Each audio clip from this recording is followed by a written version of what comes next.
અંકલેશ્વરથી મહત્વના સમાચાર સામે આવી રહ્યા છે। અંકલેશ્વરના ચિતાલી અબરાર પાર્કમાં તસ્કરોએ બંધ મકાનને નિશાન બનાવ્યું। ઘરના સદસ્યો કિમ શાસ્ત્રીમાં ગયા હતા ત્યારે તસ્કરોએ રૂપિયા 1.90 લાખનો હાથફેરો કરી ફરાર થયા। પરિવારે અંકલેશ્વર રૂરલ પોલીસ સ્ટેશનમાં 1.75 લાખના સોનાના દાગીના અને 15,000 રોકડ મળી 1.90 લાખ રૂપિયાની ચોરીનો ગુનો નોંધાવ્યો। ચિતાલીના અબરાર પાર્કમાં રહેતા અસલમ યાકુબ શાહ પરિવાર સાથે ગયા હતા શાસ્ત્રીમાં। બંધ મકાન જોઈ ઘરના મુખ્ય દરવાજાનો નકુચો તોડી તસ્કરોએ કરી ચોરી।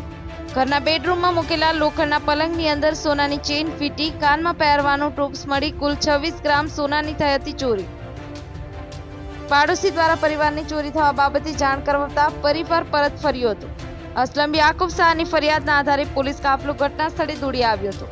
અંકલેશ્વર રૂરલ પોલીસે ફરિયાદના આધારે એફએસએલ ડોગ સ્કોડ તેમજ ફિંગરપ્રિન્ટ એક્સપર્ટની મદદ દ્વારા તપાસ હાથ ધરવામાં આવી છે। બ્યુરો ચીફ વિજય પરમાર, હરમેશ સત્યની સાથે।